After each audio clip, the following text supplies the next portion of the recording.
Malam kembali memeluk. Ruangan ini terasa lebih seperti sebuah kapsul waktu di mana dunia luar berhenti berputar dan menyisakan aku, pikiranku, dan keheningan yang tercermin di dinding. Disinilah waktu terasa paling jujur. Topi baja kepura-puraan yang aku kenakan sepanjang hari. Topi baik-baik saja. Topi kuat. Kini tergantung rapi di gantungan. Di tengah malam, aku sendiri, bukan secara fisik, tapi secara emosional. Setiap sudut hati yang perih, setiap keraguan yang disembunyikan, semuanya muncul ke permukaan, berkilauan samar seperti debu di bawah sinar bulan. Refleksi malam selalu terasa berat. Siang hari, kita sibuk berlari. Malam hari, kita dipaksa untuk duduk. Dan di kursi sunyi itu, pertanyaan-pertanyaan mulai berbisik. Apakah jalan yang aku pilih ini benar? Apakah senyuman yang aku berikan tulus? Atau hanya mekanisme pertahanan sosial? Apakah aku sudah cukup baik, cukup pintar, cukup berharga? Pertanyaan-pertanyaan itu tidak menuntut jawaban instan. Mereka hanya ada mengambang di udara, membuat napas terasa sedikit lebih sesak.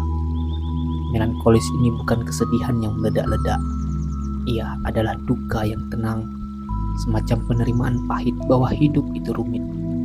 Dan terkadang kita hanya bisa mengamati kerumitan itu tanpa daya.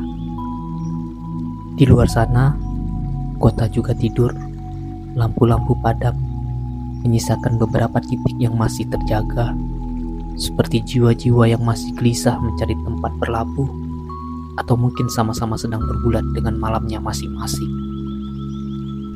Mungkin besok pagi, dengan terbitnya matahari, beban ini akan terasa sedikit lebih ringan. Mungkin, tapi malam ini, aku memilih untuk tinggal di sini, menjadi teman bagi sunyi, dan membiarkan hati ini mencurahkan segala yang tak bisa terucap oleh lidah. Hanya ada aku dan keheningan yang mengerti. Dan keheningan ini, ia adalah pendengar terbaik. Ia tidak menyela, tidak menghakimi, dan tidak menawarkan solusi klise. Ia hanya ada, menyerap setiap keluh kesah yang menguap dari jiwa yang lelah. Ada semacam kedamaian aneh dalam kesunyian ini. Kedamaian yang hanya bisa ditemukan saat kita benar-benar berhenti melawan arus pikiran kita sendiri. Saat kita membiarkan diri kita hanyut dalam arus melankolis, bukannya berjuang mati-matian untuk tetap tegar. Aku akui, ada rindu pada masa lalu yang terasa lebih sederhana, di mana masalah terbesar hanyalah PR matematika. Rindu pada kepolosan yang kini terasa sangat jauh.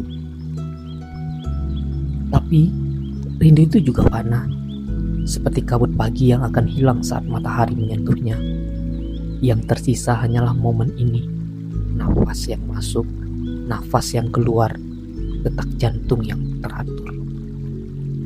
Malam ini, aku belajar untuk berdamai dengan ketidakpastian, dengan fakta bahwa beberapa hal memang tidak akan pernah aku pahami. Setidaknya tidak sekarang. Aku hanya akan duduk di sini, di naungan keheningan, dan menunggu fajar. Sampai jumpa lagi sunyi. Terima kasih telah menjadi rumah bagi hati yang lelah ini. Di antara hening yang pekat ini, aku menemukan sedikit ruang untuk bernapas. Ruang di mana aku bisa melepaskan genggaman eratku pada kendali. Selama ini, aku mati-matian mencoba mengontrol segalanya. Hasil, perasaan orang lain, bahkan perasaanku sendiri. Tapi malah menunjukkan padaku betapa kecilnya aku di hadapan semesta, di hadapan waktu yang terus mengalir tanpa peduli pada kekhawatiranku. Kesunyian ini mengajarkan penerimaan. Menerima bahwa beberapa hari memang akan terasa berat. Menerima bahwa tidak semua malam akan dipenuhi bintang. Menerima bahwa terkadang satu-satunya hal yang bisa kita lakukan hanyalah bertahan, bernapas. Mungkin makna dari semua kegelisahan ini adalah proses itu sendiri. Proses menjadi lebih kuat, bukan karena kita tidak pernah jatuh, tetapi karena kita belajar cara bangkit lagi setelah tersungkur dalam keheningan malam. Fajar akan datang seperti yang selalu dilakukannya. Cahaya akan kembali mengusir bayang-bayang ini, memaksaku untuk kembali mengenakan topeng dan menghadapi dunia. Tapi kali ini, mungkin topeng itu akan terasa sedikit berbeda, sedikit lebih pas, karena aku sudah mengakui retakan di baliknya. Untuk malam ini, cukuplah sudah curahan hati ini. Biarlah kata-kata ini larut dalam gelap, menjadi bagian dari rahasia yang disimpan oleh sunyi.